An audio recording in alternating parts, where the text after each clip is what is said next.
আপোনালোকে জানে যে আমাৰ ৰাজ্যত এটা স্কিম আছে যাৰ দ্বাৰা আমি ছোৱালীসকলক শিক্ষাৰ বাবে আগ্ৰহী কৰোঁ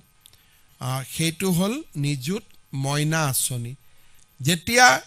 ছোৱালীসকলক আমি আগবঢ়োৱাৰ নিশ্চিত উদ্দেশ্য আছিল যে আমি বাল্য বিবাহ প্ৰতিৰোধ কৰিব খোজো কিন্তু যোৱা কেইটামান দিনত ৰাজ্যত আমাৰ ছাত্ৰসকলে অলমোষ্ট এটা নীৰৱ আন্দোলন কৰিছে যে তেওঁলোককো বাবু আঁচনি এটা লাগে আজি আমি এই ধৰণে আপোনালোকক জনাব খুজিছোঁ যে পোষ্ট গ্ৰেজুৱেট পঢ়া ছাত্ৰসকলক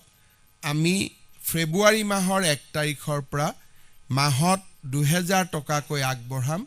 আৰু গ্ৰেজুৱেট পঢ়া ছাত্ৰসকলক আমি মাহত 1000 টকাকৈ আগবঢ়াম প্ৰথম বৰ্ষৰ পৰা এই বছৰ আমি টিডিসি আৰু পিজি ফাৰ্ষ্ট ইয়াৰৰ ষ্টুডেণ্টবিলাকক বা ষ্টুডেণ্টসকলক এই আঁচনিত আমি সামৰি ল'ম এই আঁচনিখন সকলোৰে বাবে মুকলি নহ'ব যাৰ পিতৃ মাতৃৰ উপাৰ্জন 4 লাখ টকালৈকে আছে তেওঁলোকৰ বাবে এই আঁচনিখন দিয়া হ'ব বিলো 4 লাখ চৰকাৰী চাকৰিয়াল আদি এই আঁচনিৰ পৰা বাদ পৰিব ছোৱালীসকলৰ ক্ষেত্ৰত আমি সকলোকে দিছোঁ